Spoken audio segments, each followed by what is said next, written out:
Guys, happy Wednesday. You know what tonight is. First Wednesday, probably have some fried chicken, some pizza. We're going to have something that's good, delicious to your palate. Also going to have something that's delicious, for your spirit, man. So come and join me tonight for a fresh word as we talk more about home, sweet home.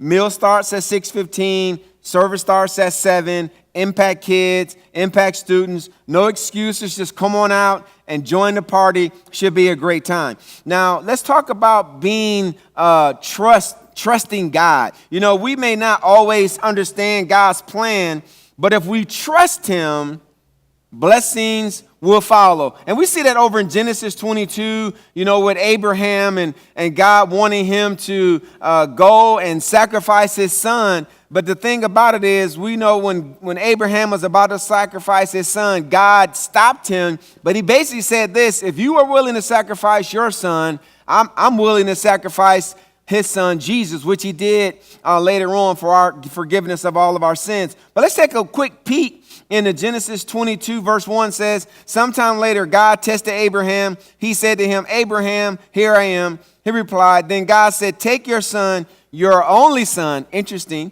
whom you love, Isaac, and go to the region of Moriah. Sacrifice him there as a burnt offering on a mountain I will show you. Early the next morning, Abraham, he didn't sleep in, he didn't oversleep. He got up, loaded his donkey, took with him 2 of his servants and his son Isaac. And when he had cut enough wood for the burnt offering, he set out for the place God had told him. And later on it says he told the servants, hey, me and the lad will come back. And we know in Hebrews 12, I believe it says, Abraham believed that God was going to raise his son from the dead. So he had already had a vision of victory before he even started. And I believe that's a word for somebody today, to make sure you have a word of victory before you get started. Imagine yourself in the new job. Imagine your finances, with a 10,000 savings in the account, all your bills paid. Begin to imagine something that you don't have. Begin to speak it before you see it. And it's so important that we recognize the power of our imagination, the power of our words. And so we won't always understand how God is going to do it. All He asks is that we surrender our will to Him and trust that He'll show us the way. Proverbs 3, verse 5 says, trust in the Lord with all your heart. Lean not into your own understanding, but it says in all your ways, do what? Acknowledge Him, and He will direct your paths. And so Abraham's willingness to give up what was most precious to him came from his unyielding faith and trusting God. Now, a lot of times we can say we trust God, but when the rubber hits the road, are we making those declarations? Are we making those commitments? Are we following through what we told God, what we said we would do? So if you tell God no because He won't explain why He wants you to do something, you actually hinder or block the blessing. But when you say yes to the Lord, He will pour out His goodness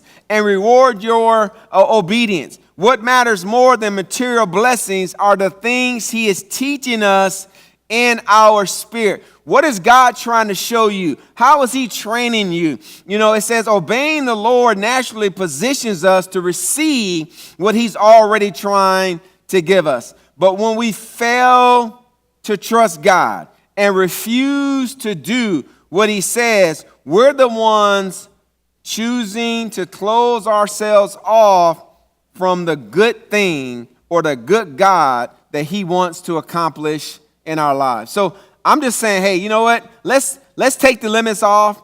Let's obey God even in the small things, even in the little things. And that's where you train yourself, train your spirit to listen to God's voice. Because what has the Lord told you lately? What has He asked you to do? Have you only partially cooperated? Or have you, like Abraham, given up your need to understand and just, I'm going to obey God. I don't understand how, I don't understand why, but I'm going to just do what I believe God is telling me to do.